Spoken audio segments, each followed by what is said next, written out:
मेरे हाथों में ये पहल का एक अंक है। पहल जो ज्ञान रंजन जी द्वारा संपादित एक नियमित पत्रिका है।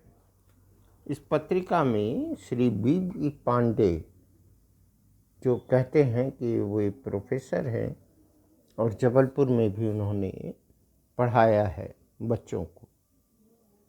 बी पांडे का लेख Shaheen Bagh India's founding moment 2020 और आज़ादी।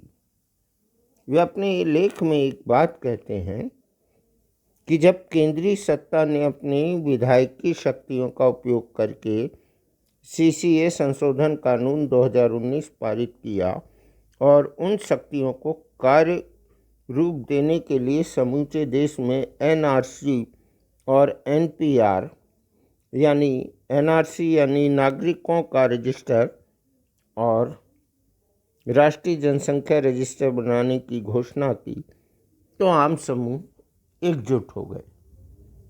उनका यह कहना है कि दिल्ली के पश्चिमी भाग में स्थित एक मलिन बस्ती, बेचारी मलिन बस्ती, जिसमें अधिकतर लोग गरीब तबके के मुसलमान बसे थे, जिसका नाम था शाहीन बाग, सत्ता के विरोध का नया ठिकाना बन गया। यहाँ तक बात ठीक है, क्योंकि सबको अपनी बात कहने का हक है। स्थान को आइडेंटिफाई किया। यहाँ तक सरकार का विरोध करने की बात है, स्वीकार्य है और होना भी चाहिए। ये डेमोक्रेटिक सिस्टम हमें आज़ादी देता है कि हर गलत बात का विरोध करें, लेकिन इसके आगे के शब्द अगर आपको ना चुभें तो कहिए। आगे ये लिखते हैं कि शाहीन बाग प्रतीक बन गया है आज़ादी का। किससे आज़ादी चाहिए आपको?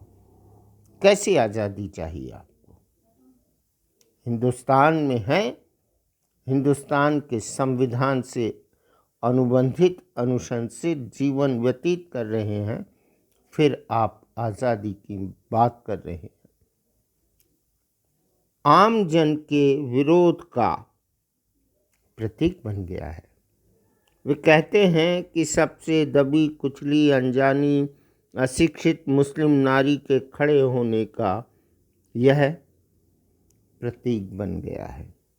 वे आगे कहते हैं कि शाहीन बाग दादियों नानियों की सूझबूझ और जुझारूपन का नतीजा है कि सर्वशक्तिमान राष्ट्रीय सत्ता को भारतीय आज़ादी के 70 वर्ष के बाद किसी ने संवैधानिक चुनौती दे डाली है। यह है प्रगतिशीलों की सोच। मैं इसे नियमित रूप से इसलिए पढ़ता हूँ ताकि पता रहे कि क्या सोचते हैं ये लोग। ये प्रोफेसर साहब हैं।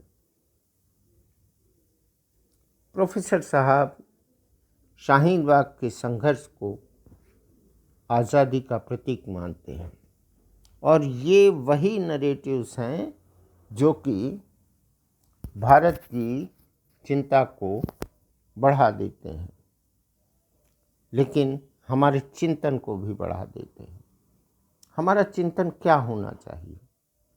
आंदोलन अपनी जगह, आंदोलन पे मैं कुछ नहीं कहूँगा, ये संवैधानिक अधिकार है। शरजील इमाम का आना ज़रूरी था क्या इस आंदोलन में? और उसी का लाभ उठाते हुए आपने देखा कि वाशिंगटन में महात्मा गांधी की मूर्ति के पास खालिस्तान के झंडे लहराए गए। चलिए, वहाँ तक सीमित था, लेकिन भारत जाग चुका है।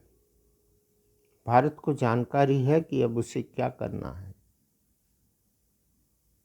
भारत में सेक्युलरिज्म की जड़ें बहुत गहरी हैं।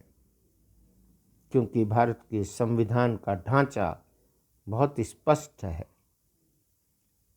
भारत का हर चिंतन पॉजिटिव है। चलिए आपको खालिस्तान का विकल्प बता दूं। मेरे पास दो विकल्प हैं।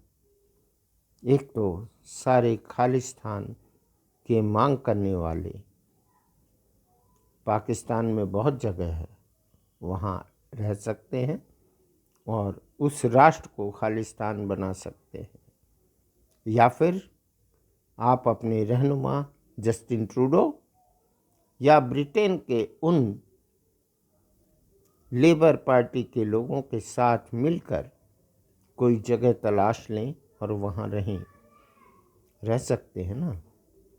मेरा सबसे आपको अल्टीमेट सलाह है, मेरी सुझाव है मेरा कि जाएं। कनाडा में बहुत सारी जगह है, वहाँ पे पॉपुलेशन का घनत्व भी कम है, और बिल्कुल सटीक सलाह है कि कनाडा में रहकर वहाँ पर अपनी सत्ता बनाएं और कनाडा भविष्य में खालिस्तान के नाम से पहचाना जाए। हिंदुस्तान में आपके लिए कोई जगह नहीं है। यहाँ की 1 इंच भी भूमि हथियाने या मांगने की कोशिश की तो आप स्मरण कर लीजिए चीन का चेहरा, चीन के राष्ट्र प्रमुख का चेहरा। नमस्कार, जय हिंद, वंदे मातरम।